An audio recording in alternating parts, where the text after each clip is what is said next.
Muito bem, por hoje o que vamos fazer é meditar hoje em Jeremias, e o texto que vamos ler está lá no capítulo 17 de Jeremias. Hoje pela manhã nós já falamos em Jeremias, mas agora eu queria falar um pouquinho mais sobre um outro tema de Jeremias. E como nós estamos terminando este ano, eu quero falar sobre esse tema: confiar em Deus ou confiar no homem? O que você prefere?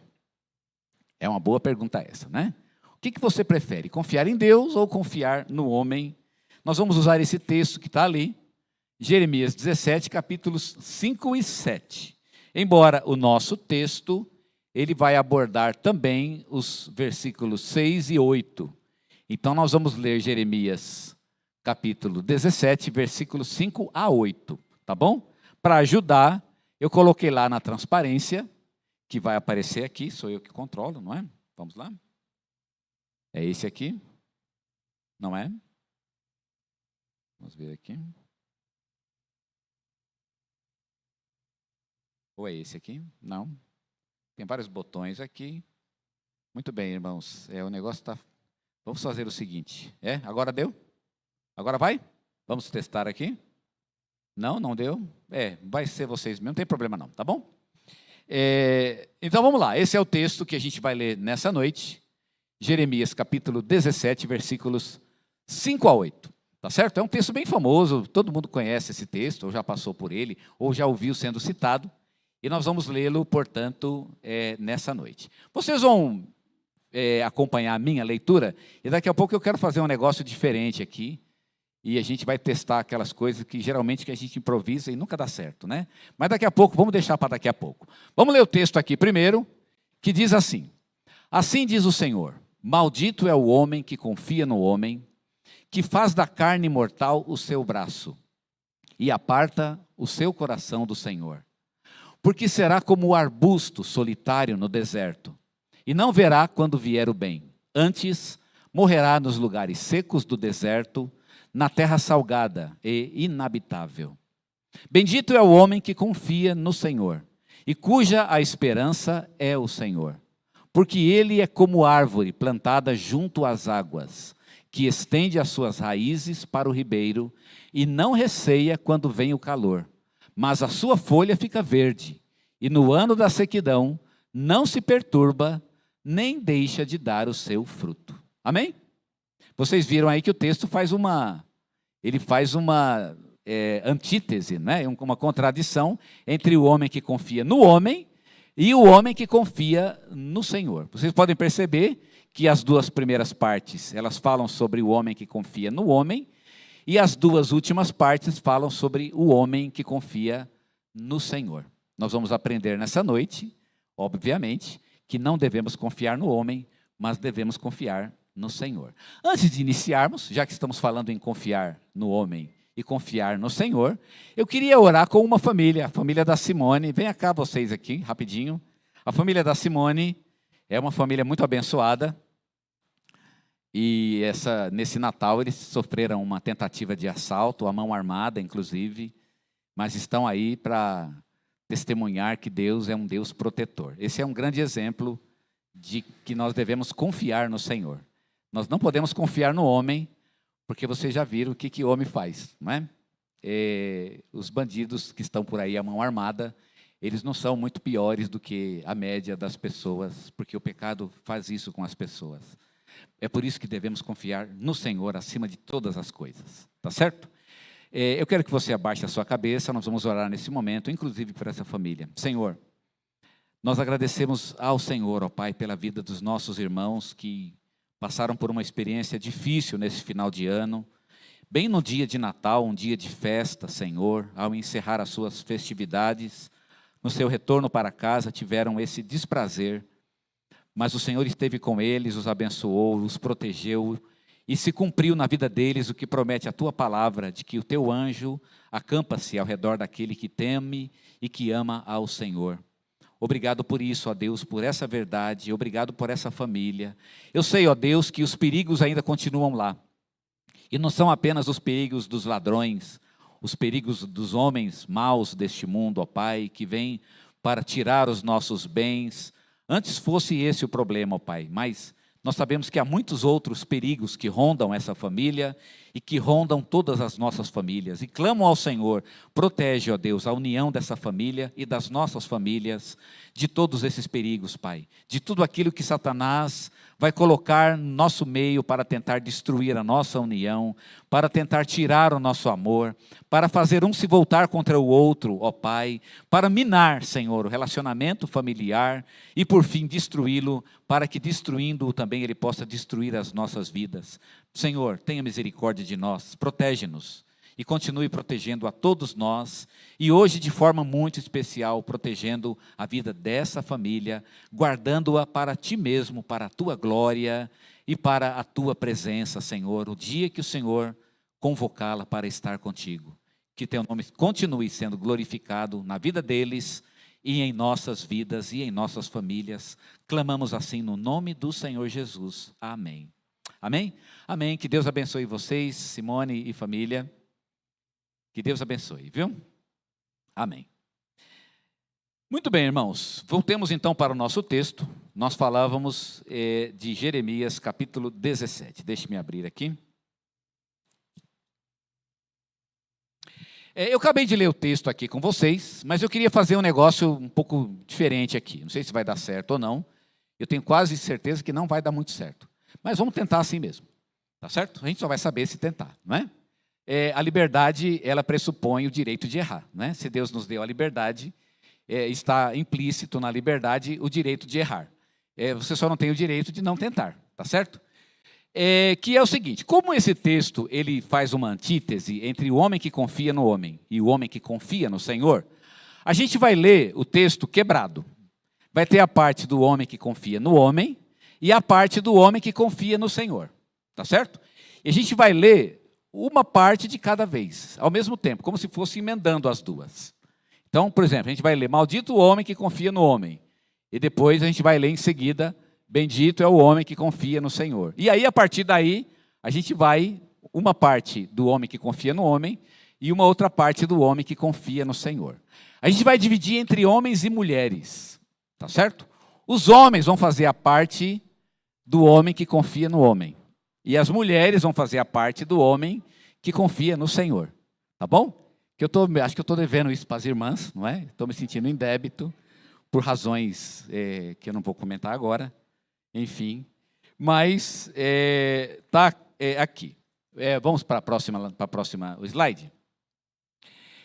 Vocês percebem lá que está dividido homens e mulheres. Então, onde está escrito homens, os homens vão ler. Eu vou dar a introdução.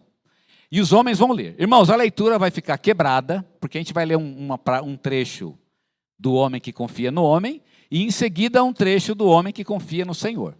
Vai ficar meio esquisito, mas vocês vão entender, enquanto a gente vai lendo, vocês vão entender um pouquinho melhor o que o texto quer dizer. Tá certo? Vai dar para a gente uma ideia do que o texto, de como o texto coloca em contraposição, então, esses dois homens. Eu vou fazer a introdução e vocês vão continuar. Vamos lá, então? Assim diz o Senhor.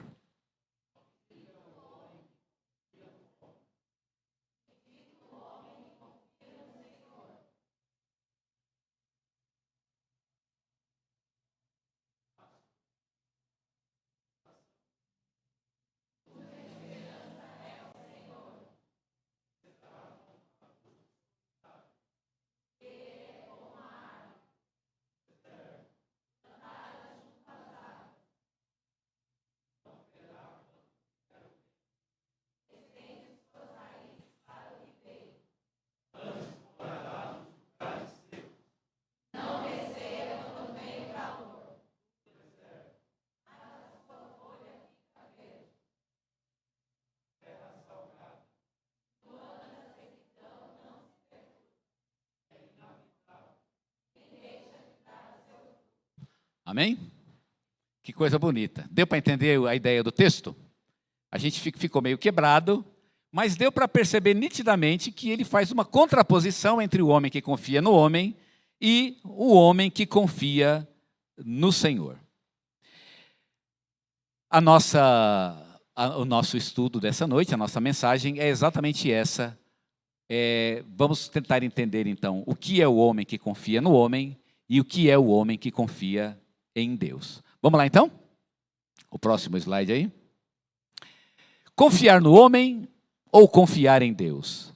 Primeira coisa, a gente vai colocar de um lado aí do nosso slide o homem que confia no homem.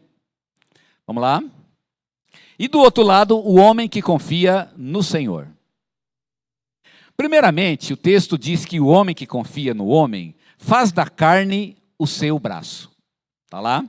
O homem que confia no Senhor, a sua esperança é o Senhor. O homem que confia no homem, ele é comparado a um arbusto solitário.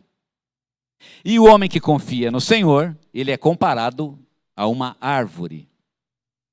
O homem que confia no homem, ele é comparado a um deserto. Mas o homem que confia no Senhor, ele é comparado às águas. O homem que confia no homem, diz o texto, ele não vê o bem. Mas o homem que confia no Senhor, ele tem as suas raízes no ribeiro. O homem que confia no homem, ele vive em lugares secos. Mas o homem que confia no Senhor, ele não teme o calor. O homem que confia no homem, ele é comparado a uma terra salgada, um deserto de sal. Mas o homem que confia no Senhor, ele é comparado a uma folha verde. O homem que confia no homem, por fim, ele é chamado de terra inabitada. E o homem que confia no Senhor, ele é chamado, ou é dito dele, que ele dá fruto. Não é interessante pensar nisso? Você podia fazer essa lista e ficar pensando nela durante semanas, meditando, né? Seria bem, e você tiraria muito proveito de fazer isso. Olhar para essa lista de vez em quando, ou pregar ela na parede, ou perto da sua mesa de trabalho, e ficar olhando simplesmente para ela e clamando pelas bênçãos de Deus em sua vida e colocando no seu coração a confiança em Deus. O que significa confiar no homem? Essa é uma pergunta que a gente deve fazer. O que é confiar no homem exatamente? Eu digo isso porque a gente pode pensar que não deve confiar em homem nenhum, afinal, né? Todo homem é mentiroso e não deve confiar em ninguém. Não é bem isso que o texto está dizendo, né? Não é que você não pode confiar em ninguém, e ninguém é digno de confiança. Pelo contrário, há muitas pessoas que são dignas de confiança, e por isso a gente deve entender um pouquinho o que significa confiar no homem. Vamos lá? A confiança no homem, ela tem algumas características, e eu quero compartilhar com vocês. Primeiro, a gente pode dizer que confiar no homem significa, por exemplo, depender da palavra do médico. Depender da palavra do médico. Quando o médico falou, aí você tomou aquilo como a verdade suprema, né? Você está morto ou está vivo, porque o médico disse que você está morto ou está vivo.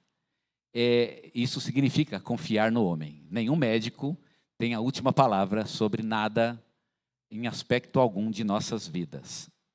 A segunda situação que significa confiar no homem é quando você penhora a sua felicidade em um relacionamento. Talvez você ame alguém e queira essa pessoa junto de si e espera que ela vai fazer você feliz. E você toda a sua vida naquele relacionamento. Você penhora, de fato, a sua própria felicidade do relacionamento. E você depende desse relacionamento para que você seja feliz. Quem entrar num relacionamento com esse pensamento, ele está condenado a ter uma vida muito infeliz, porque é uma responsabilidade que ninguém merece, é a responsabilidade pela felicidade de outra pessoa. Ninguém deveria assumir essa responsabilidade, porque ninguém tem condições de assumi-la. A responsabilidade pela felicidade de uma pessoa, ela é exclusivamente de Deus. Se você é daqueles que penhoram toda a sua vida e toda a sua felicidade num relacionamento, acreditando que esse relacionamento ele é o que basta para a sua vida, você se prepare, porque você vai ter um fim muito amargo. Em terceiro lugar, confiar no homem pode significar confiança num emprego ou em um salário. Sim, porque você está empregado e você ganha um salário. E como você está empregado e tem um salário, você pode ficar bem tranquilo. Você pode descansar Não, pelo menos na hora do descanso. Na hora do trabalho, é bem recomendável que você esteja no seu trabalho, né? Mesmo que seja aqueles, aqueles que você não é mandado embora, tipo do governo, assim, né? Por quê? Porque a gente diz que é uma coisa garantida. Isso é confiar no homem. Porque nenhum emprego é garantido. Você não pode simplesmente dizer, eu estou nesse emprego e agora eu nunca mais vou ter falta de nada. Eu tenho um salário garantido para o resto da vida e você descansa nisso. Isso significa confiar no homem, porque você não sabe o que te espera o amanhã. Há muitas pessoas que hoje estão cheios de dinheiro porque têm um bom emprego e amanhã estão pedindo emprestado porque não tem nada. Isso é confiar no homem. Também você pode confiar num líder político. Tem gente que confia nos líderes políticos. Porque eu confio no Bolsonaro. O outro crê no Lula. Eu acho que, por mim, eu acho que não deveria nem confiar nem no Bolsonaro e nem no Lula. Confiar no homem, em termos políticos, ainda mais no Brasil, acho que essa aqui, pelo menos, eu acredito que agora todo mundo, né, no seu coração, pelo menos, já disse amém. Porque, de fato, não se pode confiar em ninguém, principalmente quando o assunto é política. Mas ainda há muitos que confiam. Não, mas se colocar esse presidente, a coisa vai. Não é o que alguns dizem? Porque esse está ruim, mas aquele vai ser bom. Se tirar aquele e colocar... Irmãos, isso não tem o menor... Quem confia no homem nesse sentido está condenado à frustração. Nenhum líder político ele vai corresponder às expectativas de ninguém. Maldito é aquele que confia em um líder político. Também pode significar depender de um líder espiritual, talvez até um pastor.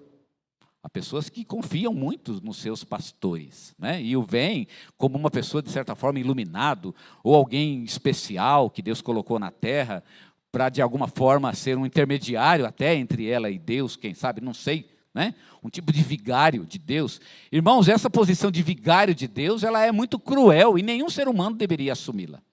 Embora tenha um que tenha esse título, de fato, em uma religião bem popular em nosso país, mas ninguém deveria assumir esse papel de ficar entre uma pessoa e Deus. Mas há muitas pessoas que dependem de um líder espiritual, um pastor. Geralmente, quando esse pastor cai, a pessoa vai cair junto, né? Porque ele é um ser humano, afinal. E quando ele cai, a pessoa cai junto. Confiar em um pastor, em um líder, é realmente uma barca furada nesse sentido. Também há outros que confiam em santos religiosos, e há muitos deles, e a gente de modo algum critica como se fossem pessoas ruins, muito pelo contrário, alguns deles eram extraordinários. Alguns eram até invejáveis, inclusive. Quisera eu ter a vida de muitos deles, que foram homens de Deus realmente extraordinários. Mas o que? Eles são apenas homens. O que eles podem fazer? Foram homens. E o texto diz, maldito é o homem que confia no homem. Mas ainda assim, é muito popular no nosso país que alguns confiem em santos, né? Santos sejam do presente ou ainda mais sejam do passado, fazendo dessas pessoas como se fossem ícones espirituais que estão lá em algum lugar intercedendo por eles. É uma outra furada na qual muitos se envolvem e isso realmente não vai dar certo. Isso é confiar no homem. E finalmente, e talvez até o mais importante de todos, confiança no homem significa confiar em si mesmo, em suas próprias capacidades, habilidades, talento, força física e etc. Tudo isso é confiar no homem. É quando você simplesmente confia em si mesmo. Você não devia confiar nem em você mesmo. Aliás, talvez a pessoa que você mais deveria desconfiar era de você mesmo. Porque talvez você se conheça. Você se conhece.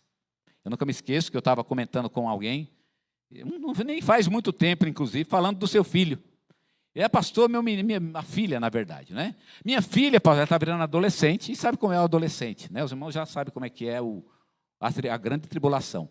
Enfim, ele está vivendo esse momento lá na vida dele. E aí ele, pastor, mas minha filha... Aí eu falei, olha, eu vou te dar mais ou menos uma ideia de como é que vai ser. Porque está chegando aquela idade, e aí eu falei, eu vou te dar uma ideia de como vai ser. Você lembra da sua adolescência, como foi? Eu falei, lembro.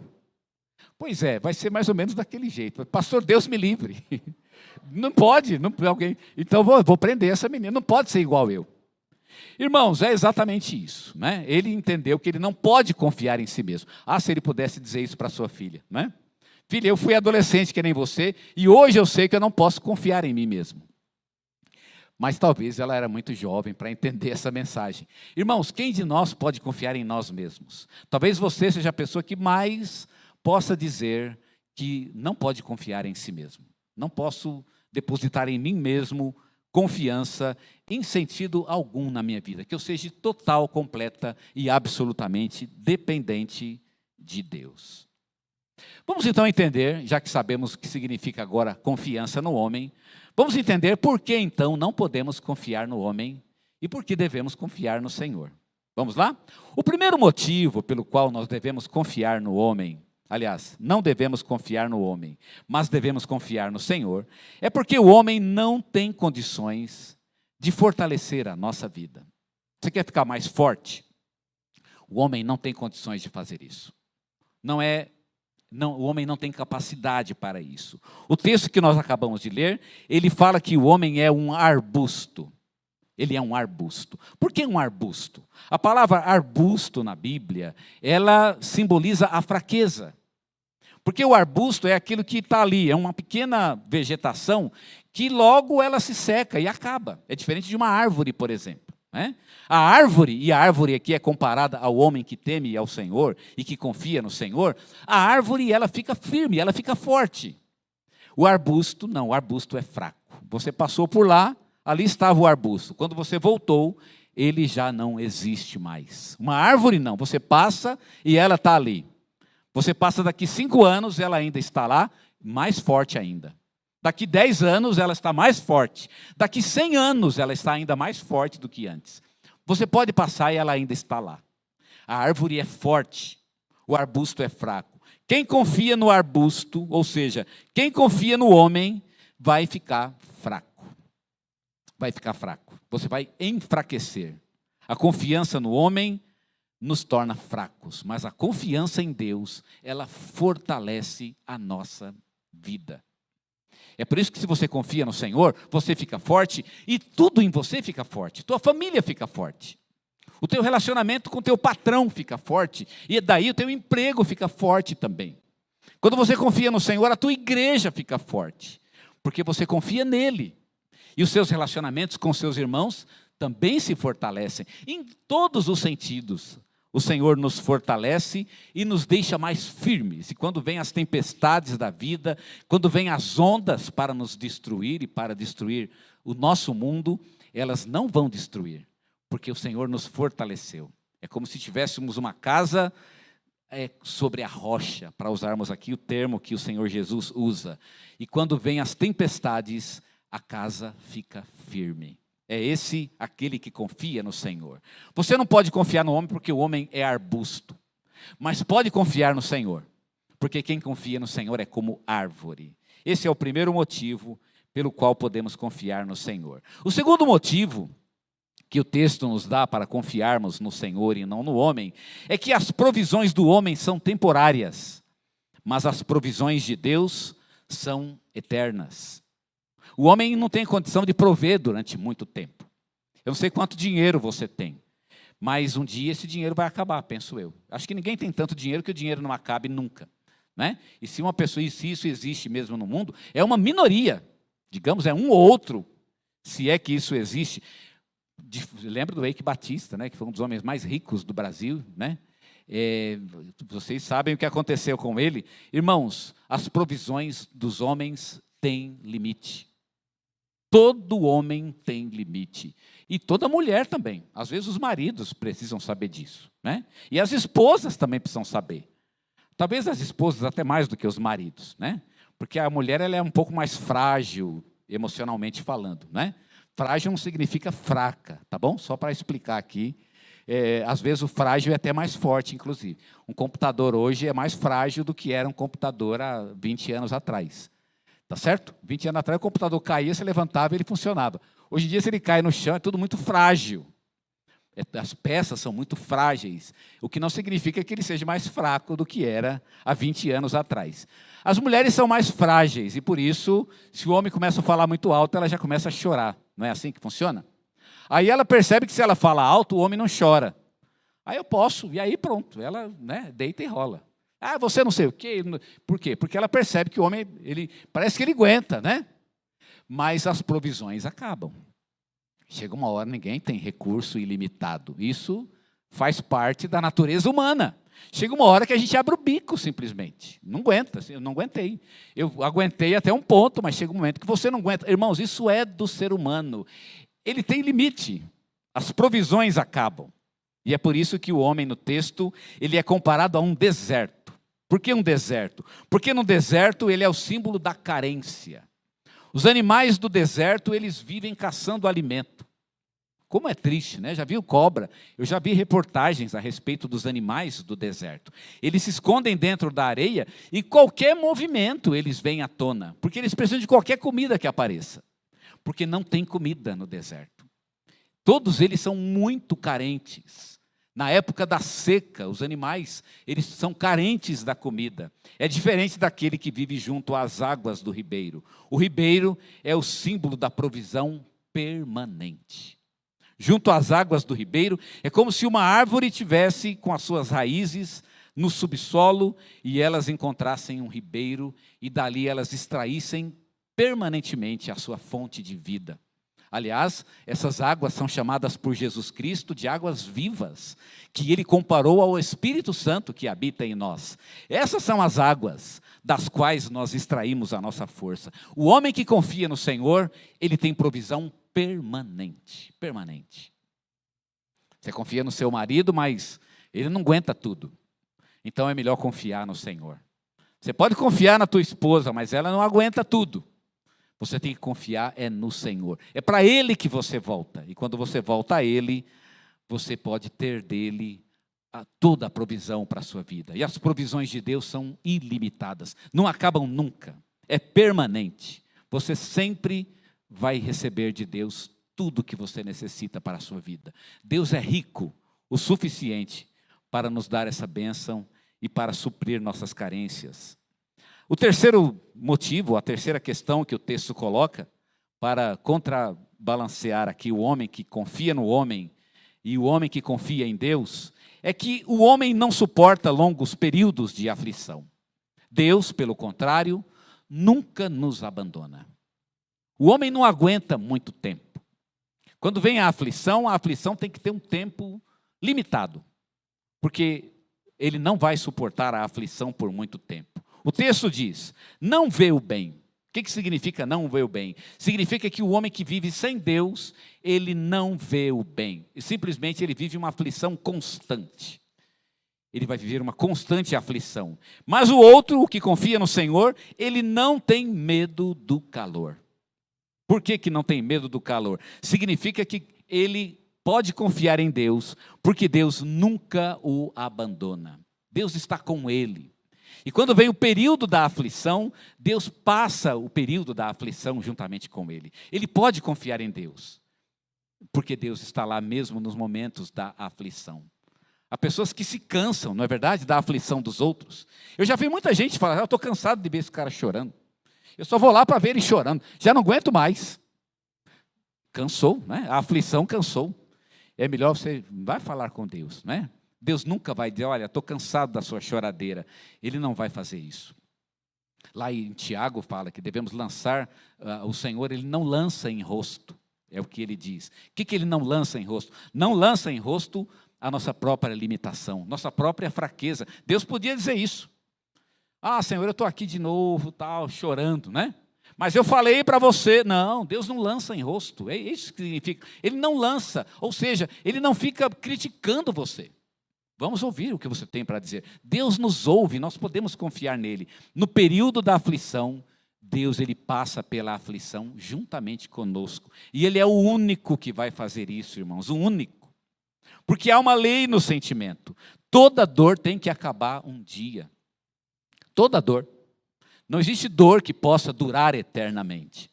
Eu aprendi esse conceito quando li um livro do Lewis Carroll, bem conhecido de vocês, chamado Alice no País das Maravilhas. Não sei quantos, eu li o livro, assisti o filme também, da Disney, e não gostei do filme. Eu era moleque quando assisti. É um filme bem antigo, da época do Getúlio Vargas, né, para quem sabe do que eu estou falando. O filme é bem... Eu achei filme de mulher, na verdade. Eu era moleque, eu devia ter uns 14, 15 anos quando eu assisti. E achei que era filme de menina. Não achei que era filme de homem. Falei, homem não assiste isso. Eu não entendia ainda. E li o livro também. Também não gostei do livro, embora eu tenha lido todo. Eu demorei muito para entender que o livro do Lewis Carroll é uma parábola sobre a adolescência. Na verdade, o tema do livro é a adolescência, e o livro é uma sequência muito confusa exatamente por isso. Ele retrata, de certa forma, as confusões da mente de um adolescente. Tem uma cena interessante no Alice, que ela encontra um pedaço de bolo. E ela está bem pequenininha, e é um bolo mágico. Se ela comer um pedaço do bolo, aliás, ela tem que passar por uma portinhola, né, bem pequena, e se ela come um pedaço... ela vai ficar pequena e vai passar pela porta. Se ela comer o outro lado do bolo, ela vai ficar gigante e não vai conseguir passar mais por lugar nenhum. E ela não sabe qual é o lado, porque quem falou para ela não sabe qual lado que é qual. E ela se arrisca e morde um lado e ela fica gigante. E aí ela não consegue mais passar pela porta, já não conseguia antes, agora menos ainda, e ela começa a chorar. E quando ela começa a chorar, as lágrimas, como ela é uma gigante, as lágrimas dela fluem com muita velocidade dos olhos, e elas começam a formar um lago nos pés, que logo chega no cotovelo, e logo vem até o pescoço, e de repente ela vira uma tempestade. E ela está se afogando nas suas próprias lágrimas. E quando ela se afoga, aí ela começa a chorar ainda muito mais. E ela chora, e quanto mais ela chora, mais o mar cresce. E aí Alice... Isso não está no livro, por isso que eu não gostei, né? Na época eu não tinha cabeça para entender isso, mas hoje eu tenho. Alice precisava entender uma lição importantíssima sobre a vida. É de que um dia as lágrimas precisam acabar. Um dia as lágrimas têm que acabar. Irmãos, essa é uma lei da vida. Ninguém pode chorar o resto da vida. Um dia as tuas lágrimas têm que acabar. Se você confia numa pessoa e espera que essa pessoa vai aguentar, né, a tua lágrima, ou que ela própria vai ficar com você na aflição permanentemente, você está confiando na pessoa errada. O ser humano não está aparelhado para isso. As lágrimas precisam acabar um dia. Todo mundo sabe disso, e é por isso que precisamos de Deus. Porque não importa quanto tempo durem as nossas lágrimas, Ele está conosco. Só Deus para estar conosco, mesmo se as lágrimas demorarem muito para secarem de nossos olhos. A última lição que eu aprendo desse texto, a respeito do homem que confia no homem e do homem que confia no Senhor, é que a fraqueza do homem ela é traidora e ela é destrutiva. O poder de Deus, pelo contrário, ele edifica e produz em nós o fruto do Espírito Santo. O homem que confia no homem, ele é comparado nesse texto a lugares secos, terra salgada e terra inabitada. O que significa isso? Significa que quem se envolver com esse tipo de coisa vai se dar mal. É a mesma coisa que você entrar num deserto. Já entraram num deserto? Já experimentaram? Não sei quantos aqui já atravessaram um deserto de fato. Imaginem você atravessar um deserto, por exemplo, a pé. Um lugar seco. Geralmente se vai para o deserto para morrer. Ou então porque você quer passar mesmo necessidade. Como, por exemplo, o Antônio do deserto, né? Uma pessoa que lia um dos livros dele, e ele foi para o deserto exatamente por isso, porque queria passar fome. Passar fome. Deserto é o lugar da necessidade, é o lugar da carência. E sabe o que acontece no deserto? Você vai para o deserto e o deserto é traidor. Ele é traidor. Tem um deserto de sal na Bolívia, bem perto aqui da gente, né? Mais perto do que outras coisas, certamente. Dizem que é muito bonito. Não o conheço. Dizem que é muito belo. De fato, você pode ir lá e andar pelo deserto de sal. Mas sabe o que não tem lá? Lá é uma traição. Porque você entra no deserto e ele é lindo. Encanta os olhos. Talvez você vai olhar e vai ficar maravilhado com toda aquela beleza, mas você vai ficar maravilhado no primeiro dia. Vai passar uma noite, vai passar o segundo dia, e aí vai bater a fome, a necessidade, a privação. Talvez a tua pele vai queimar, é uma terra inabitada, não tem recursos. Sabe o que acontece? Aquela beleza, ela é traidora. A beleza humana, ela é traidora. porque ela acaba um dia. E quando ela acaba, ai de quem confiou nela. Olha que diferença da beleza de Deus. Deus é lindo. E você fica admirado com a beleza de Deus, e você vai admirar a beleza de Deus sempre. Sempre. Né? O sujeito chega para a esposa, você está linda hoje. Às vezes ela já passou um pouco do tempo, né, de estar linda de fato. Né? Já foi até diria que foi de fato. Não tem problema, a gente deve inclusive falar isso mesmo, tá certo? Mas tanto ele quanto ela sabem que aquilo é só romântico. Com Deus não, com Deus é lindo mesmo. Deus é apaixonante para os nossos olhos. E você se encanta com Ele toda vez que você se encontra com Ele, não importa quantas vezes você se encontre com Ele. Você hoje acha Deus lindo, você vai continuar achando Deus lindo daqui a 50, 60, 80 anos. Ele continua sendo lindo. Aliás, quanto mais você está com Ele, mais lindo Ele é. Muito mais Ele é apaixonante. Deus, a beleza de Deus, ela não nos trai, nunca nos trai. Nunca, nunca, jamais. Nós podemos confiar em Deus por isso. Se confiarmos nas pessoas, a fraqueza das pessoas, ela é traidora. Quantos confiaram em seres humanos e foram traídos? Mas, irmãos, isso é natural, é do ser humano. Não deveria nos surpreender que isso aconteça. Porque o único lugar onde você jamais será traído é na presença de Deus. Todos e absolutamente todas as pessoas que você conhece, de uma ou de outra forma, trairão você. Isso é do ser humano. É do ser humano. Não importa o quanto você seja amado. Pais traem seus filhos. Aliás, eu creio que são os dos que mais traem, de fato, né? Filhos que você mais ama. Mas quantos pais, né? Aliás, todos os pais podem voltar para trás e pensar: eu não teria feito isso, não teria feito aquilo, eu teria sido diferente nesse sentido. Eu amei meu filho, mas eu creio que não fui tão bom como poderia ter sido. Todos os pais vivem essa culpa. Todos os pais. Aliás, eu fui num encontro de casais, eu achei até engraçado. Eu com a minha esposa, fomos no único encontro de casais dos nossos 33 anos de casamento. E eu achei interessante que enquanto falava do relacionamento marido e mulher, estava todo mundo bem. Um ou outro lá, de vez em quando despencava, né, chorava, isso acontecia, mas era muito pouquinho. Mas no último dia foi relacionamento com os filhos. Irmãos, o último dia foi um quebrantamento geral e total. Eu fiquei impressionado com aquilo. O público veio abaixo, simplesmente veio abaixo. E sabe o que eu percebi? Nós vivemos uma geração culpada por aquilo que fizeram com seus próprios filhos. Eu não tinha me tocado disso. A gente fala muito que os pais de hoje em dia não são tão bons como os de antigamente, né? Não sei se isso é verdade ou não, mas o fato é que hoje os pais têm errado muito com relação a seus filhos. Têm deixado um pouquinho a função de pais, como o são de fato. E eu nunca tinha imaginado que essa geração é uma geração culpada. Tem sentimento de culpa. E eu vi isso com todas as cores, irmãos. O público inteiro chorava naquele momento. As pessoas se abraçavam, chorando, pedindo perdão a Deus. Eu não sei o que fizeram por seus filhos. Não sei, mas isso é do ser humano. Não tem nada errado com esses pais. Eles não são pais ruins. Eles são seres humanos.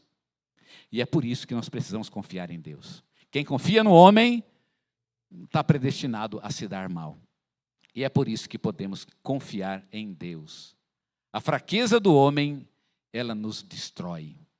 Mas Deus e a confiança nele nos constrói, nos edifica, arraiga as nossas vidas em um solo fértil e, diz o texto, não deixa de dar o seu fruto. Ou seja, nós produzimos o fruto do Espírito Santo. Isso realmente é maravilhoso. Nenhum ser humano pode fazer isso. Não tem um ser humano nessa terra que vai me levar a produzir o fruto do Espírito Santo. Só mesmo o Espírito de Deus, que habita em mim, é que pode fazer isso. Podemos confiar no Senhor e não devemos confiar no homem.